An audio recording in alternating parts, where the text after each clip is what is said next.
Dans cette vidéo, nous allons parler de l'histoire d'une adolescente dont la vie est bouleversée parce que son bébé a de longues canines.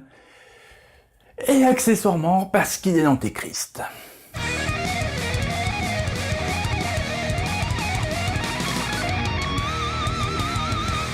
Salut les amis! Dans cette seconde vidéo, je vais m'intéresser au premier tome de Baby Teeth, sorti chez Snorgle Comics et déjà disponible dans tous les bons points de vente. C'est l'œuvre du scénariste Donny Cates, c'est le scénariste en vogue en ce moment, et du dessinateur Gary Brown. Ce comic book démarre sur une histoire très simple, celle de Sadie Reader, une jeune fille de 16 ans, qui vient de donner naissance à un joli bébé prénommé Clark. Tout pourrait bien se passer pour elle, d'autant plus qu'elle a le soutien et de son père et de sa grande sœur. Mais voilà, son enfant est nul autre que l'antéchrist. Entre ceux qui veulent tuer les bébés et ceux qui veulent le récupérer, la vie de Sadie et de sa famille va être quelque peu mouvementée. Pour celles et ceux qui ne connaissent pas Donny Cates, c'est le scénariste en vogue en ce moment. Il est un narrateur hors pair.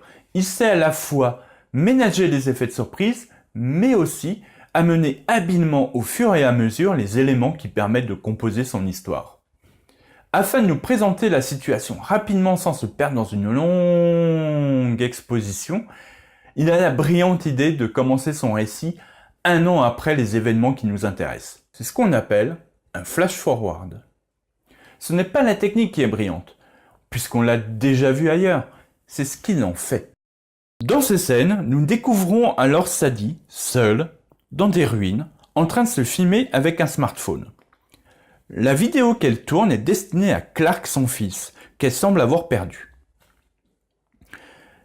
Elle raconte alors oralement ce qui lui est arrivé depuis qu'elle a eu ses premières contractions.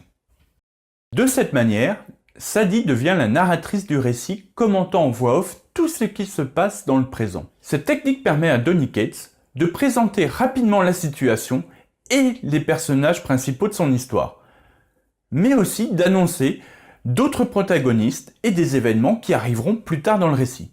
Ainsi, la narration est toujours en train de nous teaser la suite, aiguisant notre curiosité, mais aussi renouvelant sans arrêt l'intérêt de l'intrigue. Par exemple, on nous parle rapidement de raton laveur démoniaque. Gary Brown a un trait qui pourrait ne pas plaire. En effet, pour Baby Teeth, le dessinateur opte pour un style très brut, qui donne un côté très vif à l'ensemble, très spontané. Cela donne un aspect brouillon, mais en même temps, ça contribue à accélérer le rythme de la lecture, la fluidifiant presque. Il faut bien voir ce tome comme le premier d'une série, nous introduisant les personnages, nous donnant la tonalité générale et nous dévoilant une histoire qui ne va jamais là où on l'attend. Je trouve ça très prometteur. La suite n'est pas encore annoncée, mais Snorgle Comics ne devrait pas tarder à la sortir.